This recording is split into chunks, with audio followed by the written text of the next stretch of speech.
I would take the test. I would remember some of what I had so-called memorized. And after that test was over, it was gone.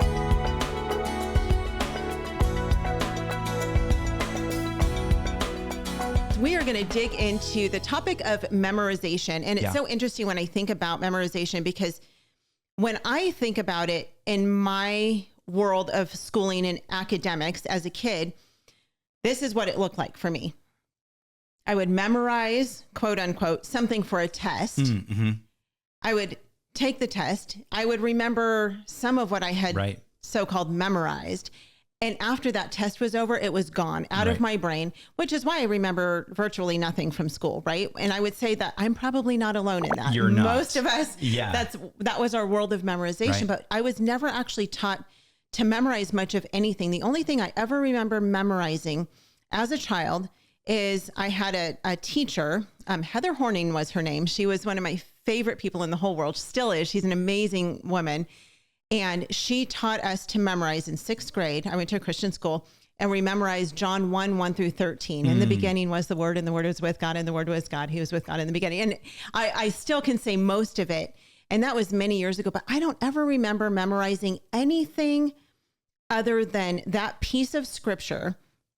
So when Garrett and I had kids, Garrett said, I want our girls to memorize scripture. And I was like, okay. I mean, are they capable of that? They're like little, teeny tiny. They're like, like we started this when Brooklyn was like 2. Okay. And sure enough, I mean, we just would read it, the same thing over and over, and she would memorize it. And so I started to understand. Wait, you didn't have any special tools? No special tools. You just like ran with it? You don't even need Bible Quest. Right.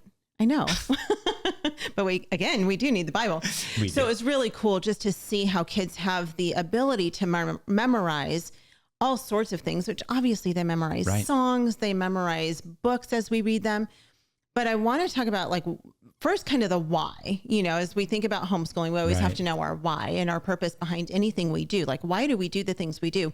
So when we think about memorization, let's first talk about the why of memorization. Why should we and do we memorize anything? Right. Yeah, for sure. And I think you bring up a great point. It's like, and that was kind of how my education was as well, is that you kind of have this vague familiarity with things, right? Mm-hmm. You didn't ever center in and just really, master this body of knowledge unless it was necessessary for a later bit of knowledge, like math.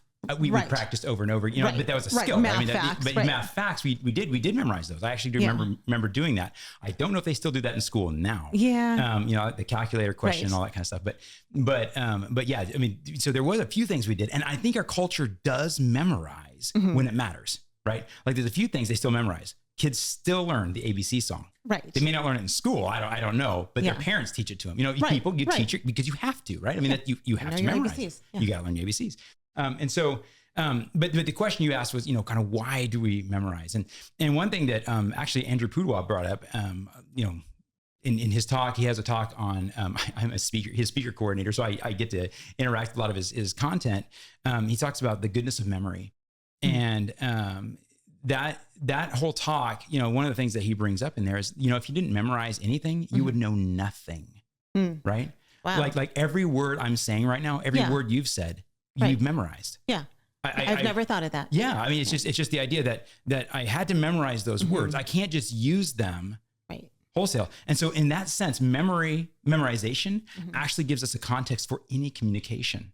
And if you take that a little bit farther, you say, okay, wait, so that gives me context for communication. It can give you context for communication in certain zones, right? So if we're going to talk about ancient Rome, you're going to have to learn some stuff like the word Caesar. You're going to have to learn, I mean, you have to understand who Julius is and who Augustus is and all these guys. It's not just a salad?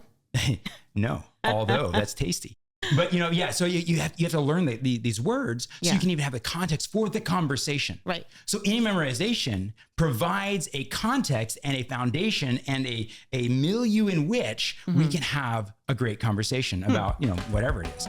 Homeschool Insights is sponsored by CTC Math. If you're looking for a great online math program, visit ctcmath.com and try it for free. For more great homeschool inspiration and resources, listen to the Schoolhouse Rocked podcast every Monday, Wednesday, and Thursday.